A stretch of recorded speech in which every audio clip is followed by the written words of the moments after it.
Welcome to Love Lines. Good morning, Philippines in the world. Domingo, sipa tayo. It's a rainy Sunday morning. Kailangan magpayong. Bagong tanggal yung mga ano ko, nili ako sa mukha. Kaya hindi ako pwede maghilamos. Kaya hindi pwede maligo ng ulo. Katawan lang. Ayan. Kailangan ko magmadali kasi almost time na. Oh my. What I do for today? Yan. Ang aking army green dress na galing kay Love Lines Junior. Tapos ang aking mahiwagang sapatos and the usual black socks. Rambutan. Nag-start na ba yung misa? Magic fruit, miracle fruit. Yun.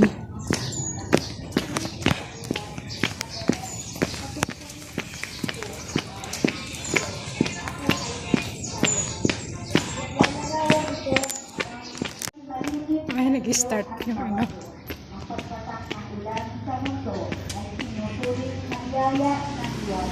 Sa gilid. Hindi bumabalik sa Diyos ang ulan. Hanggang tumayo na po ang lahat. Sabay-sabay natin gawin ang pagbungan ng awit.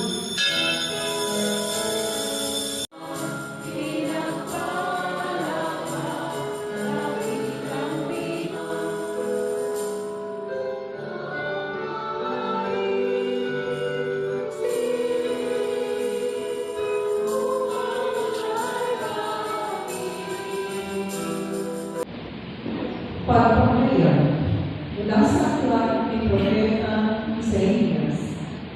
Ito, pagbasa mula sa sulat ni Apostol San Pablo sa mga dalawa. Magandang araw po sa inyong lahat. Maganda umaga. Si St. James po ay isa sa mga tinatawag natin alagad na nabuhay. Si Jesus ay buhay. Inasay po siya sa Spain ng ating Panginoon. Doon siya napadpad. At dahil sa Spain ay nahirapan si Santiago doon sa pangangaral. Nawalan po siya ng loob at nais bumalik sa Jerusalem. Pero sa kanyang pagtakas, hinarap siya ng mahal na ina sa isang pagpapakita. At sinabi sa kanya na huwag siyang mawalan ng loob. Ipinakita sa kanya yung isang pilar at doon nagdalibalik na estatwa ng mahal na ina. Ito po yung Nuestra Señora del Pilar. At sabi ng mahal na ina, magtayo mo sa simbahan ito, ang simbahan ito. At yung simbahan ito, hindi mag-iiba hanggang sa katapusan ng mundo. Alam niyo po ba, yung simbahan na yun, simbahan tinatal. At hanggang ngayon, marami na mga tao, mga kapangyarihan, na nais ito sirain. Pagkakabumalan po kayo ngayon dun sa Nuestra Señora del Pilar, makikita niyo pag pumasok po kayo sa simbahan, may mga malalaki bang na hindi sumabog, nakalagay po dun sa paligid ng simbahan. At yung kanilang bubungan, butas, dun dumaan yung mga missiles at hindi pumutok. Tama yung sinabi ng mga layna. Ang dami ng nagdaan na gusto iba'y ito. Pero sabi ng mga layna, hanggang sa huling araw, hindi ito makikita. Pero alam niyo, hindi lang naman yung sinasabi ang mahal na iyan. Hindi lang yung structure, kundi yung mismo simbahan, yung mga tao. Alam niyo, for almost more than 2,000 years, yung pong simbahan Katoliko, na itinatag ng ating Panginoong Jesucristo sa pamamagitan ng mga apostol, di kahit kailan hindi nag-iba. Maraming mga tao na nagdadaan sila ito. Even yung mga nakarang-keeper natin, gusto sila ng simbahan, pero hindi matagal. Bakit? Ano po dahilan? Bakit nagiging matagal ang simbahan? Imagine na sinunan siya sa mga apostol, pinantang sila. Pero sila i-design ng ating Panginoon sa iba't ibang lugar. Ito ay nananatili after 2,000 years. Dahil ito, dun sa mismo tinatanggap ng simbahan. Ang simbahan ko ay nananatili dahil sa salita ng Diyos. Kung titignan natin ang simbahan ko, ito ay nagsimula sa pamilya. At yung playing field ng ating simbahan. Yung bawat isa sa atin, yung bawat pamilya. Kaya ang sinasabing ng simbahan ay ang pamilya. Yung bawat isa sa atin ay templo ng Diyos. Pero mga kapatid, dahil sinasabi natin matibay ang simbahan, sinasabi na ng Panginoon, minsan ang simbahan ay hindi nagiging receptive yung mga tao. Mayroon siyang in-explain dito sa ating mga pagbasa ngayon. Ang simbahan ay minsan ang lupa, kinukumpare niya sa lupa na hindi maganda, minsan ang pagtanggap. Kaya nga ba ito sa ating pagpipilay ngayon, aking sinusugat na yung hindi na sinasabi ng Panginoon. Ito ang salita ng Diyos at ang lupa na kanyang sinasabi na tinatangan. Ito yung bawat miyembro ng pamilya. Ito ay tinatangan, inaalagaan, at tinakalago. Tulad ng ulan sa ating pagbasa na pumapatag upang magbigay buhay sa tuyong sakahan, ang pagmamahal, sakripisyo, at pangalan ng Diyos sa pamamagitan ng mga magulang sa pamilya, sa kanilang mga anak. Ito ay nagsisilbing panaman. Pero mga kapatid, sa kabila na tinatawag natin ng mga mabibigat na hamon pagdating ng pamilya ngayon, gaya ng kahirapan, pagkakahiwalay-hiwalay dahil sa trabaho o kalamidad, ipinapakilala sa ating pangalawang pagbasa ngayon ng ating pagtitiis ay may malaki na pag-asa. Ang katatagang Pilipino sa ating pamilya ay hindi lang basta magpupulsili, kundi may isang malalim na pananampalataya na may sagang angin naghihintay matapos ang bawat bagyo sa ating buhay. Sabi nga, di ba, ang mga Filipino family ay resilient. Nakikita niyo naman yan physically. Pag umadating ang mga bagyo o yung mga sakuna, di ba, nag-iipatatag tayo. Ako na sinasabi sa Pablo, dahil meron tayong pinapanalian ang ating pananampalataya at ang ating pagtitiwala sa salita ng Diyos.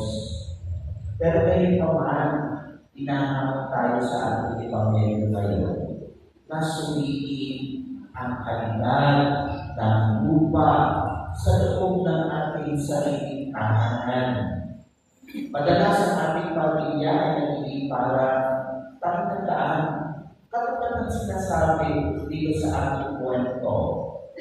Madalas ang ating pamilya, kapag nawala ng komunikasyon dahil sa ingay ng teknolohiya o kaya'y bagumang lupa, na mabilis mag-alap at pag-ibig, ngunit madali magtampuhan at magkawala-wala kapag sinubok na ng busis.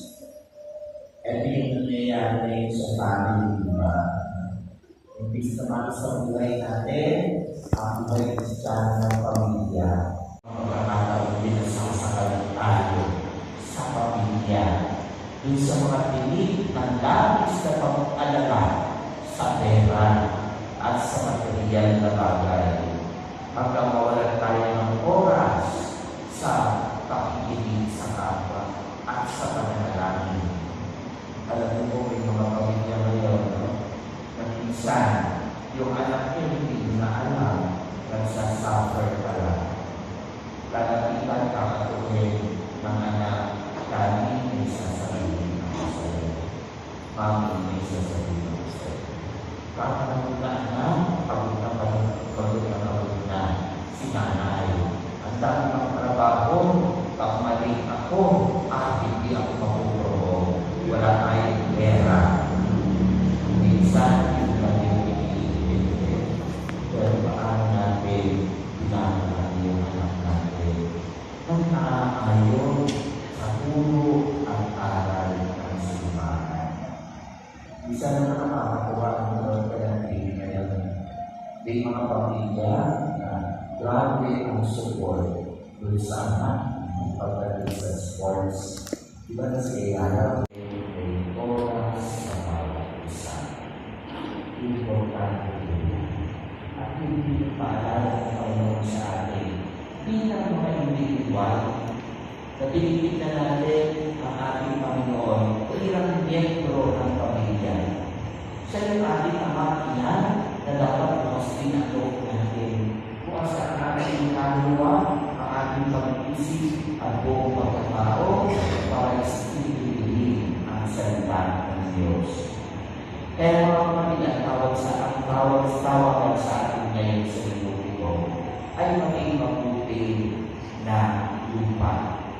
Maging mabuti tayo ng miyembro ng simbahan upang tayo maging tahanan na marunong lumanaw ng utang na loob sa Diyos, nagpapatawad sa mga pagkukulang, nagbubuklod sa panalangin upang ang bawat kasabi ay magpunga ng kapanganalan at pamamahalan sa kapwa at sa bawat isa. Amen. Let us all stand.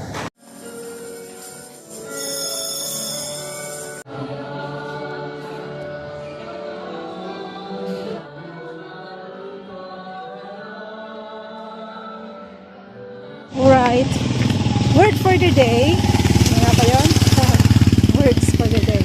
Yung binhi. Sana tayo ay maging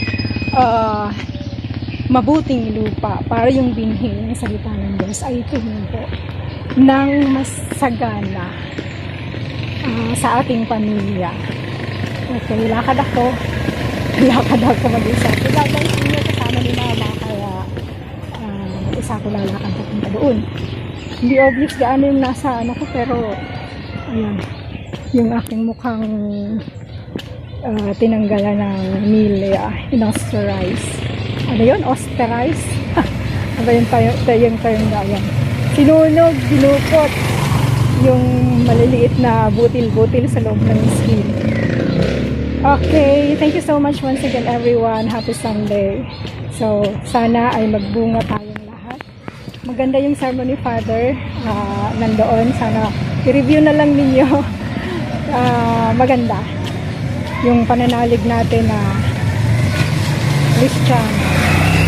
And thank you so much my channel members Retro and Luchi, and my subscribers, viewer. Have a great day and week ahead. Sana tayong lahat ay magkaroon ng magandang buhay at matatag na pananampalataya. Hold on to your faith.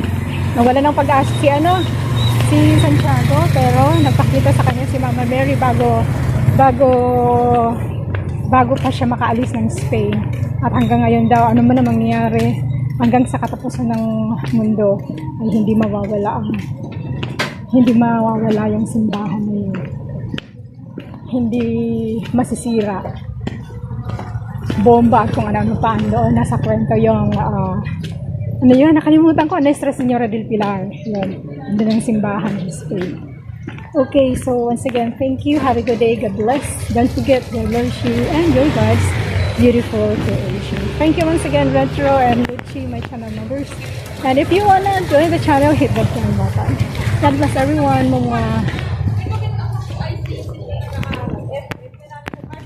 So that's all for now. Thank you so much for watching. Once again, this is Love Lines. Have a good day and God bless.